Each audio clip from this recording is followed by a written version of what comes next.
नमस्कार दोस्तों, हमारे यूट्यूब चैनल एग्जाम लर्नर में आपका स्वागत है। दोस्तों आज के इस वीडियो में हम लोग यूपी टेट एग्ज़ाम 2021 जो कि ये संपन्न आज हुआ है 23 जनवरी 2022 को। तो इस वीडियो में हम लोग देखेंगे प्राइमरी लेवल यानी कि कक्षा 1 से 5 तक जो कि आपको मॉर्निंग शिफ्ट में पेपर कराया गया है। तो कंप्लीट आंसर की देखेंगे हम लोग। 150 क्वेश्चन इसमें पूछे गए हैं। तो कंप्लीट आंसर की आप लोग जो है मिलान कर सकते हैं इस वीडियो को देख करके। तो आपको बता दें कि ये सेट बी का पेपर है आप लोगों का। यदि अदर सेट होगा तो क्वेश्चन को देख के आप जो है अपना मिलान कर सकते हैं। तो वीडियो को शुरू करने से पहले एक रिक्वेस्ट है, वीडियो को लाइक शेयर कर दीजिएगा। चैनल पर पहली बार आए हैं तो चैनल को सब्सक्राइब कर लीजिएगा, साथ में बेल आइकन को प्रेस कर लीजिएगा जिससे आने वाले अगले वीडियो का नोटिफिकेशन आपको पहले मिलता रहे। तो आइए शुरू करते हैं।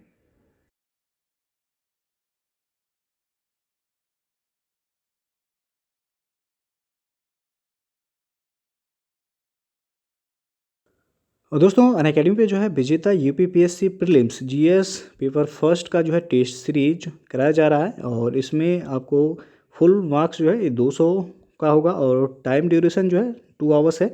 और इसमें फर्स्ट रैंक आने वाले जो है कैंडिडेट को जो है 100% स्कॉलरशिप दिया जाएगा जो कि 1 ईयर का जो है आपका रहेगा प्लस सब्सक्रिप्शन।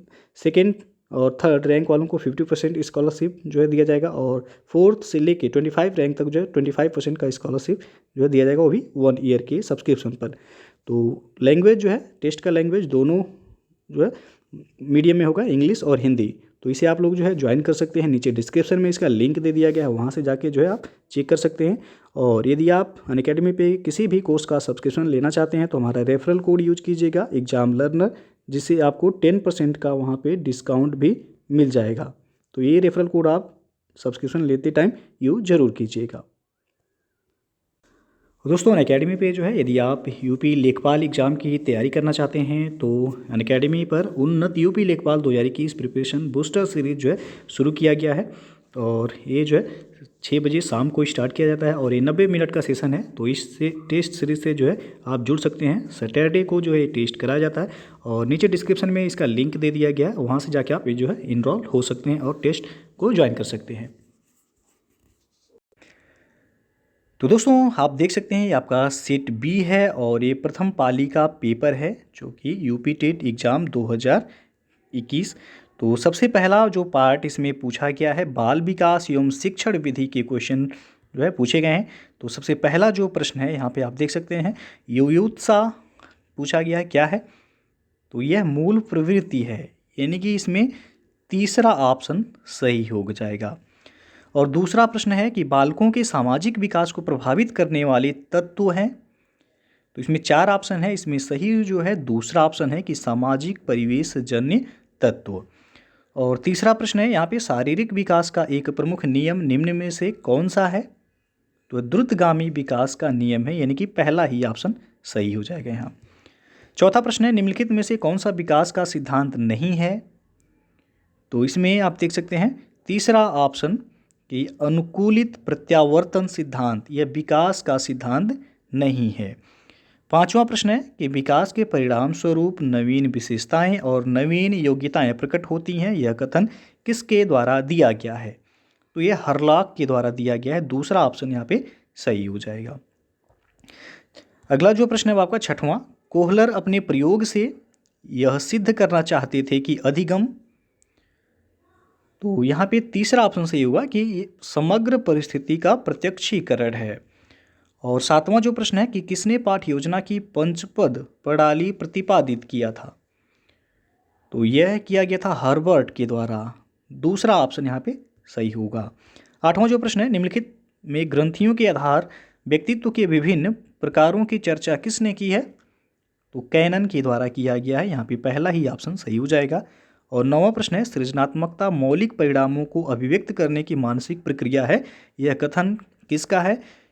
तो यह कथन है ड्रेव हल का, यानी कि दूसरा ऑप्शन सही हो जाएगा। और दोस्तों आपको बता दें कि यदि आप लोग प्रीवियस ईयर क्वेश्चन एक बार पढ़े होंगे तो 2017 का यदि आप यूपी टेट का एक प्राइमरी लेवल का पेपर देखे होंगे तो ज़्यादातर क्वेश्चन आपको वहीं से जो है पूछा गया है, आपको मिल जाएगा। तो एक बार आप लोग उसे जरूर देख लीजिएगा। ज़्यादातर क्वेश्चन 2017 के पेपर से ही जो है आए हुए हैं, ये सभी क्वेश्चन 2017 का ही पूछा गया है। अगला जो प्रश्न है, BF स्किनर के अनुसार बच्चों में भाषा का विकास होता है, तो वह अनुकरण एवं प्रबलन के फलस्वरूप होता है। पहला ही ऑप्शन यहाँ पे सही हो जाएगा। 11वां जो प्रश्न है, मूल प्रवृत्तियों को 14 प्रकार से किसने वर्गीकृत किया है, तो आपको पता ही होगा मैकडूगल ने वर्गीकृत किया है। दूसरा ऑप्शन यहाँ पे सही हो जाएगा। अगला क्वेश्चन है, किसी दूसरी वस्तु की अपेक्षा एक वस्तु पर चेतना का केंद्रीकरण अवधान है, यह कथन किसका है, तो यह कथन आपका डम्बिल का है, यानी कि तीसरा ऑप्शन यहाँ पे सही हो जाएगा, डम्बिल। और अगला जो प्रश्न है, निम्नलिखित में किसका नाम सूजन शास्त्र के पिता से जुड़ा हुआ है, तो गाल्टन का नाम जुड़ा हुआ है, यानी कि दूसरा ऑप्शन यहाँ पे सही होगा। अगला क्वेश्चन है कि 12 वर्ष से लेकर के 16 वर्ष तक के बालकों हेतु हिंदी में डॉक्टर एस जलोटा ने कौन सा परीक्षण प्रतिपादित किया है, तो इनके द्वारा किया गया है साधारण मानसिक योग्यता परीक्षण, यानी कि दूसरा ऑप्शन यहाँ पे सही हो जाएगा। 15वां प्रश्न है, बुद्धि के द्विकारक सिद्धांत का प्रतिपादन किसने किया, तो द्विकारक सिद्धांत स्पीयरमैन के द्वारा दिया गया था, दूसरा ऑप्शन यहाँ पे सही हो जाएगा।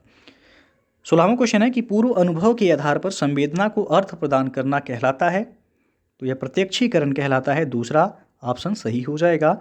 और सीखने में प्रयास व भूल के सिद्धांत का प्रतिपादन किसने किया है, तो ये थार्नडाइक के द्वारा किया गया है, पहला ही ऑप्शन यहाँ पे सही हो जाएगा। और 18वां प्रश्न है, औसत बुद्धि वाले बालकों का बुद्धि लब्धि स्तर होगा, तो यहाँ पे पहला ही ऑप्शन सही होगा, 90 से 109 सही हो जाएगा यहाँ पे। और 19वां क्वेश्चन है कि निम्न में से कौन तरल क्रिस्टलीय बुद्धि के प्रतिमान के प्रतिपादक थे, तो वह थे कैटल, तीसरा ऑप्शन यहाँ पे सही होगा। और क्रिया प्रसूत अधिगम सिद्धांत का प्रतिपादन किसने किया है, तो यहाँ पे चौथा ऑप्शन सही होगा, स्किनर के द्वारा, BF स्किनर। और 21वां क्वेश्चन है, ब्लूप्रिंट निम्न में किसका महत्वपूर्ण घटक है, तो यह परीक्षण निर्माण का घटक है, तीसरा ऑप्शन यहाँ पे सही हो जाएगा। 22वां प्रश्न है कि विकास की पूर्व संक्रिया अवस्था निम्न में से किसने दिया था, तो जीन पियाजे के द्वारा दिया गया है, ये दूसरा ऑप्शन यहाँ पे सही हो जाएगा। और 23वां प्रश्न है कि MPPI परीक्षण का उपयोग निम्न में से किसके मापन में किया जाता है, तो ये व्यक्तित्व के मापन में किया जाता है, तीसरा ऑप्शन यहाँ पे सही हो जाएगा।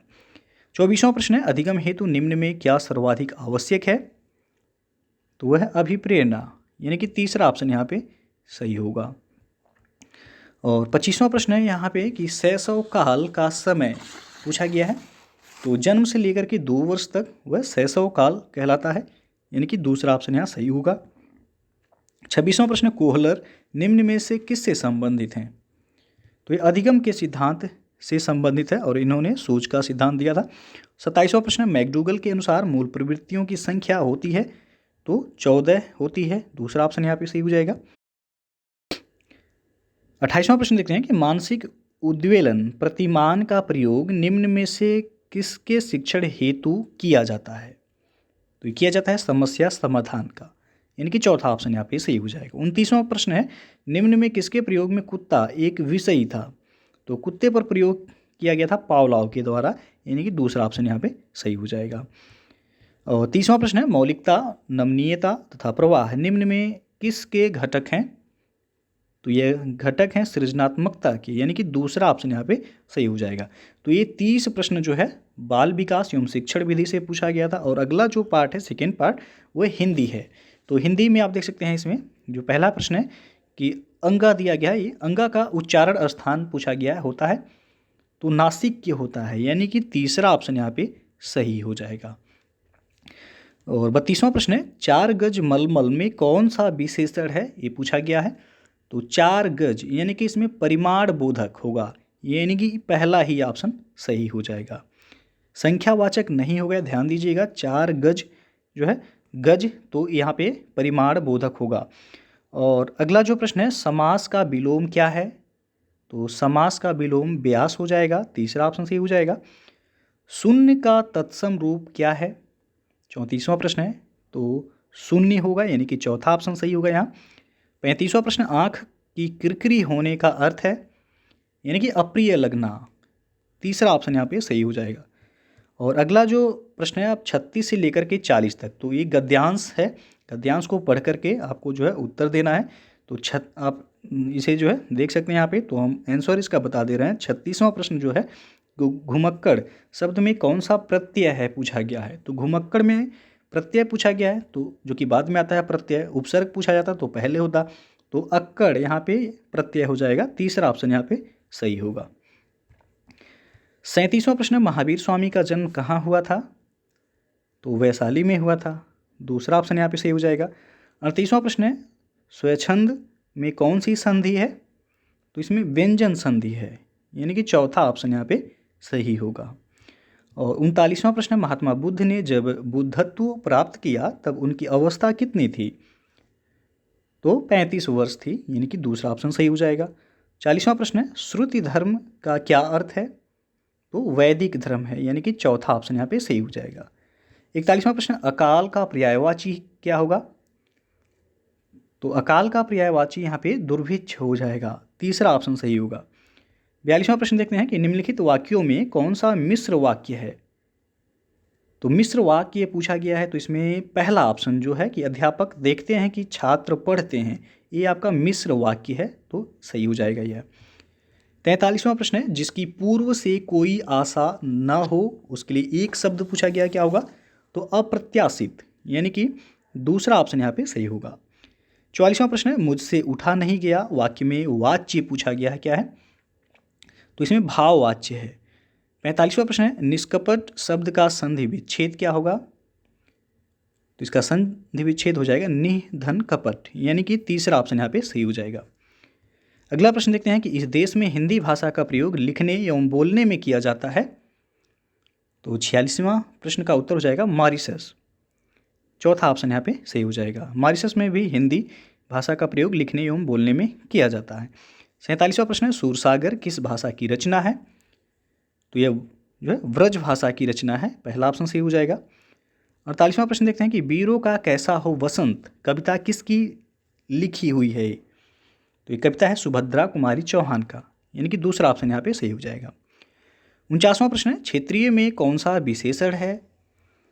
तो इसमें गुणवाचक विशेषण है, यानी कि तीसरा ऑप्शन यहाँ पे सही हो जाएगा। और 50वां प्रश्न है, चौराहा शब्द में समास पूछा गया है। तो इसमें समास हो जाएगा द्विगु समास, यानी कि पहला ही ऑप्शन सही होगा यहाँ। अगला क्वेश्चन है, निम्नलिखित में मौखिक अभिव्यक्ति का रूप है। तो इसमें आशु भाषण, यानी कि चौथा ऑप्शन यहाँ पे सही हो जाएगा। अब क्वेश्चन नंबर जो है 52 देख लेते हैं यहाँ पे। तो हिंदी भाषा की बोलियाँ हैं, तो 18 बोलियाँ हैं, यानी कि पहला ऑप्शन यहाँ पे सही हो जाएगा। और 53 नंबर प्रश्न है आपका कि सामाजिक शब्द में मूल शब्द और प्रत्यय है। तो यहाँ पे चौथा ऑप्शन समाज जो है ये मूल शब्द है, प्रत्यय एक है इसमें, तो चौथा ऑप्शन सही हो जाएगा। अगला क्वेश्चन है, तद्भव पत्रिका के संपादक का नाम है। तो यहाँ पे चौथा ऑप्शन सही होगा अखिलेश। और 55 नंबर प्रश्न है आपका, 12 बरस लो कुकर जीवे अरु 13 लो जिए सियार, यह पंक्ति किसकी है पूछा गया है। तो ये पंक्ति है जगनिक की, यानी कि चौथा ऑप्शन यहाँ पे सही हो जाएगा। 56 नंबर प्रश्न है आपका, निम्न में से किस शब्द की वर्तनी सही है। तो इसमें आप देख सकते हैं दूसरा विकल्प अनुगृहीत जो है ये आपका सही है, बाकी सभी गलत हैं, तो दूसरा ऑप्शन सही हो जाएगा। अगला प्रश्न है, निम्नलिखित में शुद्ध शब्द कौन सा है। तो 57 नंबर क्वेश्चन में आपका पैतृक, यानी कि दूसरा ऑप्शन यहाँ भी सही हो जाएगा, पैतृक सही लिखा हुआ है, बाकी सभी गलत हैं। 58 नंबर प्रश्न है आपका, स ध्वनि का उच्चारण स्थान क्या है। तो ये तालु होगा, यानी कि पहला ही ऑप्शन सही हो जाएगा। और अगला जो प्रश्न है आपका 59 नंबर कि अत्यंत शब्द में प्रयुक्त उपसर्ग कौन सा है। तो इसमें उपसर्ग है अति, चौथा ऑप्शन यहाँ पे सही हो जाएगा। 60वां प्रश्न है, उपत्यका का अर्थ है। तो पर्वत के पास की भूमि को कहा जाता है उपत्यका, यानी कि चौथा ऑप्शन यहाँ पे सही हो जाएगा। अब अगला जो पार्ट है तीसरा पार्ट जो कि संस्कृत से है, तो जिन लोगों का लैंग्वेज संस्कृत होगा जो है वो आप देख सकते हैं यहाँ पे।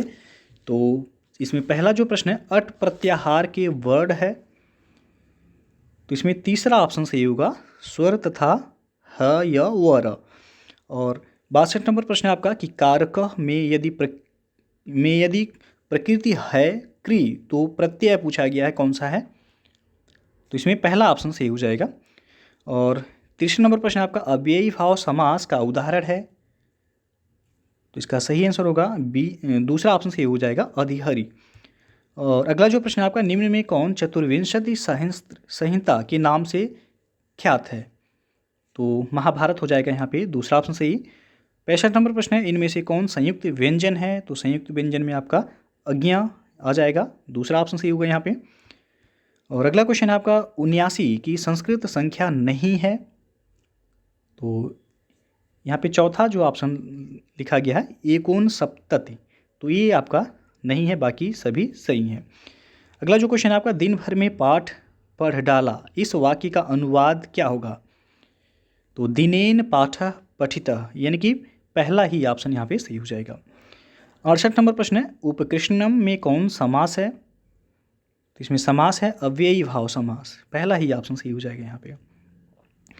अब 69 नंबर क्वेश्चन देख लेते हैं यहाँ पे कि है 32 संख्या के लिए संस्कृत शब्द क्या होगा? तो द्वात्रिंशत्, यानी कि पहला ही ऑप्शन यहाँ पे सही हो जाएगा। अगला क्वेश्चन है, पति शब्द का सप्तमी एक वचन रूप क्या होगा? तो यहाँ पे पतियो होगा, यानी कि पहला ही ऑप्शन सही हो जाएगा। 71 नंबर प्रश्न है आपका, शिशु मोदकाय रोदिति उदाहरण है? तो ये उदाहरण है तदर्थे चतुर्थी वाच्य का, यानी कि दूसरा ऑप्शन यहाँ पे सही हो जाएगा। अगला क्वेश्चन है, उच्च है उदाहरण है? तो यह अलिंग का उदाहरण है, पहला ही ऑप्शन सही होगा। और उसमें वर्णों का बोधक प्रत्याहार क्या है? तो वह सल, यानी कि दूसरा ऑप्शन सही हो जाएगा। 74 नंबर प्रश्न है, पठानी रूप है? तो पठानी ये पठ धातु लोट लकार उत्तम पुरुष एक वचन का रूप है, यानी कि पहला ही ऑप्शन यहाँ पे सही हो जाएगा। अगला क्वेश्चन है आपका, छ मिलकर बना हुआ है किससे? तो क और स से मिलकर के छ बना हुआ है, तीसरा ऑप्शन यहाँ पे सही हो जाएगा। 76 नंबर प्रश्न है, संस्कृत साहित्य में किस कवि की रचना को विद्वदौषधम कहा गया है? तो श्री हर्ष, यानी कि चौथा ऑप्शन यहाँ पे सही हो जाएगा। अगला जो अब क्वेश्चन है 77 से लेकर के 79 तक, ये आपका एक गद्य खंड दिया गया, उसके आधार पर जो है आपसे प्रश्न पूछा गया है। तो 77 नंबर प्रश्न है, शिव पदस्य अन्यार्थ कह? तो इसका उत्तर जो हो जाएगा यहाँ पे दूसरा ऑप्शन सही होगा श्रृंगालः। 78 नंबर प्रश्न है, गद्य खंडे क्या प्रश्न पृच्छ्यते? तो इसका सही आंसर होगा लक्ष्म्या। और 79 नंबर प्रश्न है आपका, कयोः संलापः सर्वेषां मंगल्याय भवतु? तो 79 नंबर प्रश्न का जो आंसर हो जाएगा लक्ष्मी पार्वतीयोः, यानी कि पहला ऑप्शन सही हो जाएगा यहाँ पे।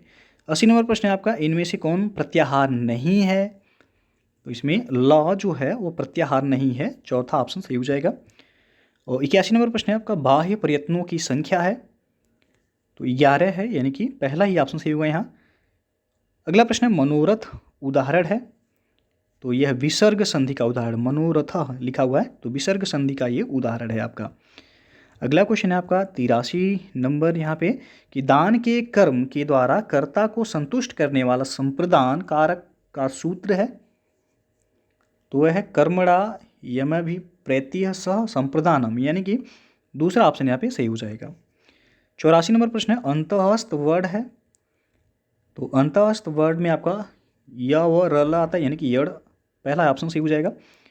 85 नंबर प्रश्न है, मुझे संस्कृत अच्छी लगती है, इसका संस्कृत में अनुवाद क्या होगा? तो महम संस्कृतम रोचते, यानी कि पहला ही ऑप्शन यहाँ पे सही हो जाएगा। 86 नंबर प्रश्न है, मैं ऐसा मानता हूँ का अनुवाद होगा? तो यहाँ पे दूसरा ऑप्शन सही होगा अहम एवं मन्ये। और 87 नंबर प्रश्न है, मैं बाजार जाता हूँ का संस्कृत में क्रमवाची वाक्य होगा? तो मया आपणम गम्यते, यानी कि दूसरा ऑप्शन यहाँ पे सही होगा। 88 नंबर प्रश्न है, पच धातु का तो प्रत्यय लगकर रूप बनेगा? तो इसमें पक्व रूप बनेगा, यानी कि दूसरा ऑप्शन सही होगा पक्व। और 89 नंबर प्रश्न आपका, पंचनवती संख्या है? पंचनवती, तो पंचनवती यानी कि 95, दूसरा ऑप्शन यहाँ पे सही हो जाएगा। और 90 नंबर प्रश्न आपका, अव्यय शब्द समूह है? तो सर्वत्र अधुना ऊपर, यानी कि पहला ही ऑप्शन यहाँ पे सही है। और चौथा जो पार्ट है मैथ से जो है क्वेश्चन है, तो पहला प्रश्न जो गणित का है, त्रिभुज ABC के मध्य बिंदु क्रमशः DEF है, तो ज्ञात कीजिए कि निम्न में से कौन सा कथन सत्य है? तो ऑप्शन आप देख सकते हैं। तो सत्य कथन है इसमें कि त्रिभुज DEF का क्षेत्रफल बराबर 1/4 त्रिभुज ABC का क्षेत्रफल। चौथा ऑप्शन सही हो जाएगा यहाँ। अगला जो प्रश्न आपका कि यदि किसी दिए गए आंकड़े का समांतर माध्य बराबर दिया गया A, ज्यामितीय माध्य बराबर G तथा हरात्मक माध्य बराबर H हो तो इसमें पूछा गया है पहला ऑप्शन यहाँ पे सही होगा। 93 नंबर प्रश्न है यदि दो संख्याओं का अंतर तथा गुणनफल क्रमशः 5 तथा 36 हो तो उनके व्युत्क्रमों का अंतर पूछा गया है। तो व्युत्क्रमों का अंतर हो जाएगा 5/36, यानी कि तीसरा ऑप्शन यहाँ पे सही हो जाएगा।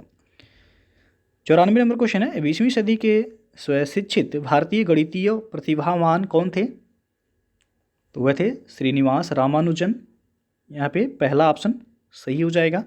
और 95 नंबर प्रश्न है आपका किसी कमरे की चारों दीवारों का क्षेत्रफल 660 मीटर स्क्वायर है तथा लंबाई उसकी चौड़ाई की दुगनी है। यदि कमरे की ऊंचाई 11 मीटर है तो उसकी छत का क्षेत्रफल कितना होगा? तो क्षेत्रफल हो जाएगा 200 मीटर स्क्वायर, यानी कि तीसरा ऑप्शन यहाँ पे सही है। 96 नंबर प्रश्न है यदि 10⁻³ बराबर 125 हो तो 10⁻²x का मान पूछा गया है कितना होगा? इसका मान हो जाएगा 1/25, यानी कि चौथा ऑप्शन यहाँ पे सही हो जाएगा। 97 नंबर क्वेश्चन है 16,075 को किसी संख्या से भाग देने पर भागफल 167 तथा शेषफल 43 प्राप्त होता है तो भाजक होगा? तो भाजक इसमें 96 हो जाएगा, पहला ऑप्शन सही होगा। और 98 नंबर क्वेश्चन है आपका 50 से छोटे धन पूर्णांकों में अभाज्यों की संख्या है तो वह 14 है, तीसरा ऑप्शन यहाँ पे सही हो जाएगा। दो संख्याओं में से बड़ी संख्या का दुगुना छोटी संख्या के 5 गुने से 3 ज़्यादा है तथा बड़ी संख्या के 4 गुने और छोटी संख्या के 3 गुने का योग 71 है, वे संख्याएं क्या है? तो संख्याएं 14 और 5 हैं, यानी कि पहला ऑप्शन यहाँ पे सही हो जाएगा। अब अगला प्रश्न है आपका कि एक वर्ग का क्षेत्रफल जिसकी एक भुजा 8 सेंटीमीटर है उस आयत के क्षेत्रफल के बराबर है जिसकी लंबाई 16 सेंटीमीटर है। आयत की चौड़ाई ज्ञात करें। तो आयत की चौड़ाई इसमें तीसरा ऑप्शन सही होगा, 4 सेंटीमीटर होगा। और 101 नंबर क्वेश्चन है यदि A/3 बराबर B/4 बराबर C/7 हो तो A + B + C/C का मान पूछा गया कितना होगा? तो इसका मान होगा 2, यानी कि पहला ऑप्शन यहाँ पे सही हो जाएगा। 102 नंबर क्वेश्चन है यदि 5 जनवरी 1991 को शनिवार था तो 3 मार्च 1992 को सप्ताह का कौन सा दिन होगा? तो सप्ताह का इसमें मंगलवार होगा, चौथा ऑप्शन यहाँ पे सही होगा। अगला क्वेश्चन आपका हल करने के लिए दिया गया था 103 नंबर, तो इसका आंसर होगा 11/64, तीसरा ऑप्शन सही हो जाएगा यहाँ। और 104 नंबर प्रश्न है एक त्रिभुज की रचना करने के लिए संभव भुजाएं हैं तो वह हैं 6.3 सेंटीमीटर, 5.9 सेंटीमीटर और 4.6 सेंटीमीटर। तो इसका चौथा ऑप्शन यहाँ पे सही हो जाएगा। अगला जो प्रश्न है आपका 105 नंबर क्वेश्चन आप देख सकते हैं। तो इसमें पूछा गया संख्याओं में आरोही क्रम में व्यवस्थित कीजिए। तो आरोही क्रम में व्यवस्थित आप करेंगे तो पहला ऑप्शन यहाँ पे सही हो जाएगा। और अगला जो प्रश्न है अब आपका कि यदि किसी वस्तु का क्रय मूल्य उसके विक्रय मूल्य का 3/2 है तो लाभ या हानि प्रतिशत कितना होगा? तो यहाँ पे 33 से 1/3% होगा, दूसरा ऑप्शन यहाँ पे सही हो जाएगा। अगला क्वेश्चन है आप देख सकते हैं संख्या दिया गया और इसको पूछा गया कि 12 से भाग देने पर शेषफल कितना होगा? तो 12 से यदि भाग देंगे इसमें तो शेषफल 4 आएगा, चौथा ऑप्शन यहाँ पे सही हो जाएगा। अगला प्रश्न अब आपका संख्या दिया गया, पूछा है गुणनफल में इकाई का अंक कितना होगा? तो इकाई का अंक इसमें 4 होगा, यानी कि चौथा ऑप्शन यहाँ पे सही हो जाएगा। आप चाहें तो लास्ट वाली संख्या से गुणा करके भी निकाल सकते हैं। अगला जो प्रश्न है आपका कि दिए गए आंकड़ों का माध्य यदि 4.5 है तो उसका माध्य क्या होगा? तो माध्य किसका हो जाएगा यहाँ पे 4.5, चौथा ऑप्शन यहाँ पे सही हो जाएगा। अगला प्रश्न है सांख्यिकी में विचरण का विश्लेषण नामक विधि का मुख्य श्रेय है तो R.A. फिशर का, यानी कि तीसरा ऑप्शन यहाँ पे सही हो जाएगा। और यदि अवरोही क्रम में रखे गए आंकड़ों के दोनों छोरों से प्रेक्षण हटाए जाते हैं तो केंद्रीय प्रवृत्ति के कौन से मापक प्रभावित होते हैं? तो माध्य और बहुलक प्रभावित होंगे, यानी कि पहला ऑप्शन सही हो जाएगा यहाँ। 112 नंबर प्रश्न है 5 सेंटीमीटर बाजू वाले एक घन के सभी फलकों का पर रंग लगाया जाता है। यदि इसे 1 सेंटीमीटर क्यूब वाले घनों में काटा जाता है तो 1 सेंटीमीटर क्यूब वाले कितने घनों में केवल एक ही फलक पर रंग होगा? तो आप देख सकते हैं यहाँ पे चौथा ऑप्शन सही हो जाएगा 54। फिर से एक बार जो है आपको बता रहे हैं कि यदि आप 2017 का यूपी टेट का पेपर सॉल्व करके गए होंगे तो आप इसमें से 50% से ज़्यादा क्वेश्चन वहीं से जो है आपको मिल जाएंगे। अगला जो प्रश्न है आपका पूछा गया था कि पंचभुज के अंतःकोणों का योग ज्ञात कीजिए। तो पंचभुज के अंतःकोणों का योग होगा 540 डिग्री, यानी कि चौथा ऑप्शन सही हो जाएगा यहाँ। अगला प्रश्न, एक खंभे का 4/7 भाग कीचड़ में धंसा है। जब धंसे हुए का 1/3 भाग बाहर खींचा जाता है तो पाया गया कि 8 मीटर माप का खंभा अभी भी कीचड़ में है, तो खंभे की पूरी माप क्या होगी? तो पूरी माप होगा यहाँ पे 21 मीटर, यानी कि तीसरा ऑप्शन यहाँ पे सही हो जाएगा। अगला क्वेश्चन है, ए और बी किसी काम को 12 दिन में करते हैं, बी और सी उसी काम को 15 दिन में करते हैं, सी और ए उसी काम को 20 दिन में करते हैं, तो ए अकेले उसी काम को कितने दिनों में कर सकता है? तो वह 30 दिन में कर सकता है, यानी कि पहला ऑप्शन यहाँ पे सही हो जाएगा। 116 नंबर प्रश्न है आपका, 14/33, 42/55 और 21/22 का महत्तम समापवर्तक पूछा गया है, यानी कि आपका HCF पूछा गया है, कितना होगा? तो इसका HCF हो जाएगा 7/330, तीसरा ऑप्शन यहाँ पे सही हो जाएगा। अगला जो प्रश्न है वो आपका, आप देख सकते हैं ब्रैकेट में है 7 + 2√10 का वर्गमूल पूछा गया है, कितना होगा? तो इसका वर्गमूल यहाँ पे हो जाएगा √2, ब्रैकेट में √2 + √5, यानी कि पहला ही ऑप्शन सही हो जाएगा यहाँ पे। 118 नंबर प्रश्न है, एक वर्ग और एक समबाहु त्रिभुज की एक भुजा उभयनिष्ठ है। यदि त्रिभुज की एक भुजा 4/3 सेंटीमीटर लंबी है तो इस आकृति का परिमाप क्या होगा? तो परिमाप होगा 6 सही 2/3 सेंटीमीटर, यानी कि तीसरा ऑप्शन यहाँ पे सही हो जाएगा। अगला प्रश्न अब देखते हैं कि निम्नलिखित में से कौन सी संख्या 99 से विभाजित होती है? तो यहाँ पे तीसरा ऑप्शन आप देख सकते हैं 114 और 345, तीसरा ऑप्शन यहाँ पे सही हो जाएगा, वह 99 से विभाजित यानी कि कटती है। और 120वां प्रश्न है, पाई पूछा गया है, क्या है? तो पाई एक अपरिमेय संख्या है, यानी कि दूसरा ऑप्शन यहाँ पे सही हो जाएगा। अब है आपका 5वां भाग, जो कि पर्यावरण अध्ययन से प्रश्न पूछे गए हैं। तो इसमें पहला जो प्रश्न है, पर्यावरण अध्ययन का ध्रुव तारा कहा जाता है?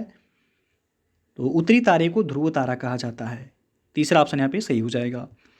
अगला क्वेश्चन है, भारत में प्रोजेक्ट टाइगर कब शुरू किया गया था? तो 1973 में शुरू किया गया था। और कान्हा राष्ट्रीय उद्यान भारत के किस राज्य में स्थित है? तो मध्य प्रदेश में है कान्हा, यहाँ पे दूसरा ऑप्शन सही होगा। अगला जो प्रश्न आपका 124 नंबर देख सकते हैं, लखनऊ समझौता 1916 में हुआ था, यह किन दो के मध्य हुआ था? तो कांग्रेस और मुस्लिम लीग के मध्य यह समझौता हुआ था, यहाँ पे तीसरा ऑप्शन सही हो जाएगा। अगला जो प्रश्न है, जंगली गधों का अभ्यारण्य कहाँ है? तो कच्छ में है, जो कि गुजरात में पड़ता है, दूसरा ऑप्शन सही हो जाएगा। 126 नंबर क्वेश्चन है, कार्बन डेटिंग संदर्भित करता है? तो प्राचीन स्थलों में मौजूद हड्डियों या सामग्रियों के आयु मापन को, यानी कि दूसरा ऑप्शन यहाँ पे सही होगा। अगला प्रश्न, संविधान सभा ने कब राष्ट्रीय गान को अपनाया था? तो 24 जनवरी 1950 को संविधान सभा द्वारा राष्ट्रीय गान को अपनाया गया था, यानी कि तीसरा ऑप्शन सही हो जाएगा यहाँ पे, दूसरा ऑप्शन सही होगा 24 जनवरी 1950। अगला जो प्रश्न है आपका, बायोमैग्निफिकेशन है। तो बायोमैग्निफिकेशन ये आपका समय के साथ ऊतक में विषैले पदार्थ की बढ़ती सांद्रता है, यानी कि तीसरा ऑप्शन सही होगा यहाँ। 129 नंबर प्रश्न है, निम्नलिखित में से कौन जैवमंडल का अजैविक घटक नहीं है? तो इसमें कवक हो जाएगा, पहला ऑप्शन सही होगा। 130वां प्रश्न है कि ग्रीन पीस इंटरनेशनल का मुख्यालय अवस्थित है? तो नीदरलैंड के एम्स्टर्डम में है, पहला ऑप्शन सही होगा। निम्न में से कहाँ पर आर्सेनिक द्वारा जल प्रदूषण सर्वाधिक है? तो वह पश्चिम बंगाल में है, चौथा ऑप्शन सही हो जाएगा यहाँ पे। अगला प्रश्न है, भारत में पश्चिमी घाट के दक्कन शुष्क हैं क्योंकि? तो रेन शैडो प्रभाव है यहाँ पे, इसलिए पहला ऑप्शन सही होगा। अगला जो प्रश्न है, वन्यजीव सुरक्षा अधिनियम पारित किया गया था? तो 1972 ईस्वी में पारित किया गया था, पहला ऑप्शन सही हो जाएगा। और वायुमंडल की ऊपरी सीमा पर प्रति इकाई क्षेत्र में प्राप्त होने वाली सौर विकिरण कहलाती है? तो वह सूर्यताप कहलाता है, तीसरा विकल्प यहाँ पे सही होगा। 135 नंबर प्रश्न है, किस देश के संविधान से मौलिक कर्तव्य लिया गया है? तो ध्यान दीजिएगा, यहाँ पे मौलिक कर्तव्य पूछा गया है, तो यह लिया गया है USSR, यानी कि रूस के संविधान से लिया गया। और मौलिक अधिकार यदि पूछा जाता तब हो जाता आपका USA, यानी कि संयुक्त राज्य अमेरिका के संविधान से।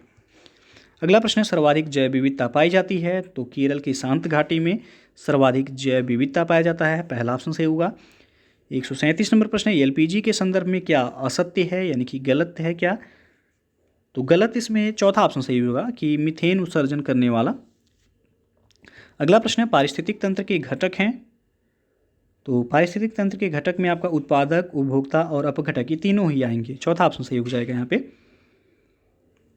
अगला प्रश्न है, मकर रेखा है, तो मकर रेखा आप देख सकते हैं 23.5 डिग्री दक्षिणी अक्षांश को मकर रेखा कहा जाता है, तो पहला ऑप्शन यहाँ पे सही हो जाएगा। और 23.5 डिग्री उत्तरी अक्षांश को कर्क रेखा कहा जाता है।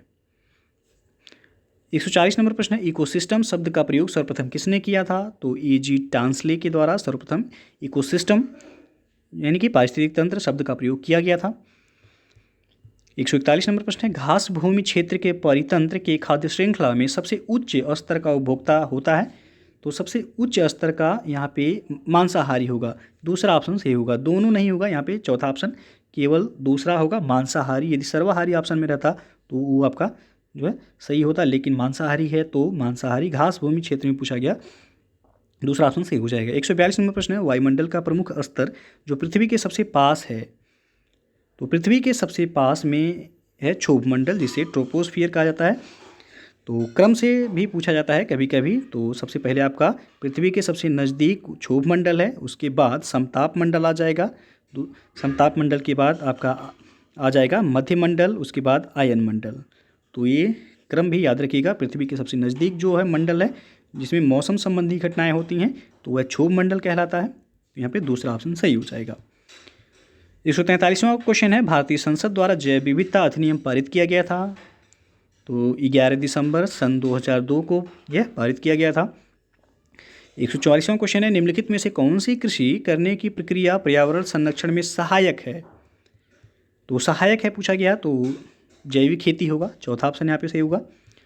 और अम्लीय वर्षा संबंधित है, तो यह सल्फ्यूरिक एसिड से संबंधित है अम्लीय वर्षा, दूसरा विकल्प सही होगा यहाँ। WWF से आशय क्या है यानी कि उसका फुल फॉर्म पूछा गया, तो WWF का फुल फॉर्म होता है वर्ल्ड वाइल्ड लाइफ फंड, यानी कि पहला ऑप्शन यहाँ पे सही हो जाएगा। 147वां प्रश्न है, फूलों की घाटी अवस्थित है, तो फूलों की घाटी है उत्तराखंड में, चौथा ऑप्शन सही हो जाएगा यहाँ। 148वां क्वेश्चन है, भारत में निम्नलिखित में से कौन सी एजेंसी मुख्य रूप से प्रदूषण के मापन से संबंधित है, तो वह है केंद्रीय प्रदूषण नियंत्रण बोर्ड, यानी कि दूसरा विकल्प यहाँ पे सही हो जाएगा। अगला प्रश्न है, कोटापैक्सी एक जागृत ज्वालामुखी है जो अवस्थित है, तो अवस्थित तो यह देश पूछा जाता तो इक्वाडोर हो जाता, लेकिन पूछा गया कौन सी पर्वत श्रृंखला में है, तो यह एंडीज पर्वत श्रृंखला में है।